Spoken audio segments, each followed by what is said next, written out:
Hello बच्चों, आज हम सामाजिक विज्ञान के इतिहास की ही यूरोप में समाजवाद व रूसी क्रांति की सेकंड वर्कशीट करने जा रहे हैं।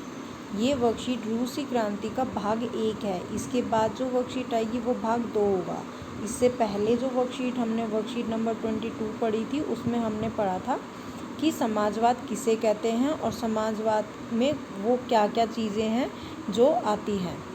तो आज हम पढ़ेंगे रूसी क्रांति के बारे में। इसको बताने से पहले मैं आपको याद दिला दूँ, आपने फ्रांसीसी क्रांति के बारे में भी पढ़ा था, जिसमें आपने पढ़ा था कि किस तरह लोगों को जब अति हो गई थी अन्याय की, तो उन लोगों ने एक क्रांति की, जिसके बाद उनको खूब सारे अधिकार प्राप्त हुए। ऐसी ही एक क्रांति थी रूसी क्रांति, जिसमें बहुत सारे जो मध्यम वर्ग थे या निचली जाति के जो लोग थे, उनके साथ बहुत बुरा व्यवहार किया जाता था, और जो किसान थे उनसे जो खेती है वो छीन ली जाती थी अगर वो लगा नहीं देते थे।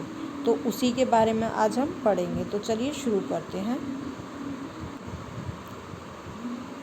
आगे बढ़ने से पहले हम देख लेते हैं कि रूसी क्रांति से पहले क्या क्या चीज़ें थी। तो रूसी समाज जो था, उसमें रूस के अलावा और कौन कौन सी देश या राज्य शामिल थे, सबसे पहले तो वो देख लेते हैं। उस टाइम पे जो शामिल थे, आज वो सब अलग अलग हो गए हैं, क्योंकि ये 90s की बात है, 80s 70s की बात है इनफैक्ट ये। तो इसलिए अभी पूरा जो रूस है वो कई भागों में डिवाइड हो चुका है, पर पहले सिर्फ रूस ही था। इसमें आज का Finland, Latvia, Lithuania, Estonia, Poland, Ukraine व बेलारूस के कुछ हिस्से, जॉर्जिया, आर्मेनिया और अज़रबैजान शामिल थे। ये वो देश थे जो उस टाइम पे रूस के समाज में शामिल थे। तो रूस का जो राजा था उसका नाम था ज़ार निकोलस द्वितीय। ये बहुत ही बुरा राजा था। ये कभी भी जो भी न्याय करता था वो अपने पक्ष में करता था, कभी जनता के बारे में नहीं सोचता था, जिसकी वजह से क्या हुआ, जो मध्यम वर्ग है उसके पास कोई भी राजनीतिक अधिकार नहीं थे। उसको कोई अधिकार ही नहीं दे रखे थे इस ज़ार निकोलस ने। इससे और वहाँ पे जो राजनीतिक दल थे वो भी अवैध थे। बहुत सारे जो रूसी दल थे वो वैलिड नहीं थे, वो लोगों ने बना रखे थे सिर्फ, जिसमें से 85% आबादी जो थी वो सिर्फ खेती करती थी, उनके पास और कोई काम नहीं था। जबकि जो बड़े किसान थे उनके पास अपनी खुद की ज़मीनें होती थी, जो संपत्तियों का स्वामित्व रखते थे, जिनको हम सामंतवाद बोलते हैं।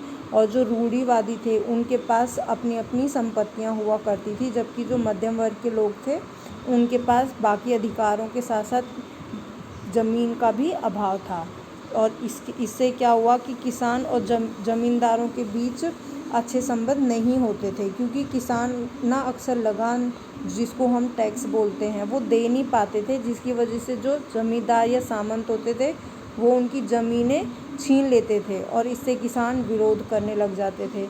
इन कठोर भौगोलिक परिस्थितियों की वजह से क्या होता था कि कई बार साल में सिर्फ एक ही फसल उगाई जाती थी। तो आप समझ रहे हो किसान उस टाइम पे कितनी मुश्किलों का सामना कर रहे थे। इसके बाद क्या हुआ कि एकदम से सेंट पीटर्सबर्ग और मास्को, ये रूस में ही एक जगह थी, वहाँ पे तेज़ी से लोह इस्पात उद्योग, यानी लोहा और स्टील का जो उद्योग है वो एकदम से, और कोयला खनन उद्योग स्थापित हुए, जिसकी वजह से भारी मात्रा में मजदूर वर्ग की स्थिति बहुत ख़राब हो गई, क्योंकि इनसे बहुत ज़्यादा सख्ती से काम करवाया जाता था और इतने लंबे समय तक काम करना पड़ता था इनको। इसलिए अधिकतर मजदूर जो गांव से जुड़े हुए थे, खेती के दिनों में अपने गांव को लौट जाते थे, और बाकी टाइम पे वो लोहा इस्पात और कोयला खनन में काम किया करते थे। तो देख रहे हो आप रूस में कितना बुरा हाल था उस टाइम पे। तो चलिए आगे देखते हैं। परंपरा के रूस में रूसी किसान अक्सर अपनी ज़मीनें अपने कम्युनल और मीर को सौंप देते थे तथा मिलकर सामूहिक रूप से खेती करते थे। उस टाइम पे क्या होता था, जो बड़े बड़े लोग थे वो लोग मिलकर खेती किया करते थे। यही सामूहिकरण की भावना समाजवादी क्रांति के लिए प्रेरक आधार बनी। इससे क्या हुआ कि हमें एक दूसरे के प्रति भरोसा आता है, और यही भरोसा जो था उन्होंने क्रांति का आधार बनाया। उदारवादी, इनमें से कुछ थे उदारवादी, सामाजिक डेमोक्रेटिक और सामाजिक क्रांतिकारी। खराब आर्थिक परिस्थितियों के साथ साथ निरंकुश शासन को समाप्त कर समाजवादी शासन और संसद द्वारा शासन चाहते थे। मैंने जैसे आपको पिछली बार बताया था, जो उदारवादी जिनको हम लिबरलिज्म बोलते हैं या फिर जो समाजवादी, वो सिर्फ क्या चाहते हैं कि देश में एक डेमोक्रेटिक शासन रहे और वहाँ पे शासन जो है वो संसद द्वारा, जो आज भारत में है उसके द्वारा शासन किया जा सके। तो इन लोगों ने वही करने की कोशिश की। और फिर इसके बाद ये जो समाजवादी पार्टियां थी वो काफ़ी हद तक सफल रही और आगे चल के इन्होंने क्या किया, आगे इन्होंने चलकर अपनी एक श्रमिक पार्टी का गठन किया। 1898 में इन्होंने अपनी एक श्रमिक पार्टी, जिसको हम लेबर पार्टी भी कह सकते हैं, को बनाया। लेकिन क्या हुआ, किसानों में भी झगड़ा हुआ और 1900 में क्या हुआ कि क्रांतिकारी पार्टी का गठन हो गया, क्योंकि उनमें भी झगड़े होने लग गए थे। तो एक तरफ क्रांतिकारी गठन बना दिया गया। अब इसमें भी क्या हुआ कि इसमें भी और झगड़े हुए, जिसकी वजह से क्या हुआ, 1903 में रूसी लोकतांत्रिक श्रमिक पार्टी बोल्शेविक और मेनशेविक, जिसको अल्पसंख्यकों बहुमत कहते हैं, में विभाजित हो गई। यही हमारी जो पार्टी थी श्रमिक पार्टी, ये 1903 में आके विभाजित हो गई, मतलब टूट गई। इसके बाद आता है एक बहुत ही इम्पोर्टेंट क्वेश्चन जो हमेशा एग्ज़ाम्स में पूछा जाता है कि खूनी रविवार किसे कहते हैं, या 1905 की क्रांति से आप क्या समझते हैं। इसमें क्या हुआ था कि जो परिवर्तन, जो लोग चेंजेस चाहते थे, उन लोगों का, वो किसान ही थे या श्रमिक थे, उन लोगों ने क्या किया, एक जुलूस बनाया और जार वहाँ का राजा था, जिसका मैंने आपको नाम बताया, जार निकोलस। वहाँ उस टाइम पे राजा को जार बोला जाता। वो जार के शीतकालीन महल के पास, उसके महल का नाम था शीतकालीन महल, वहाँ जाके पहुँच गए और जुलूस पर पुलिस द्वारा हमला किया गया। अब क्योंकि बहुत सारे लोग एक साथ थे तो इसलिए पुलिस ने उनके ऊपर हमला कर दिया, जिसमें क्या हुआ, 100 से अधिक जो लोग थे वो मारे गए। और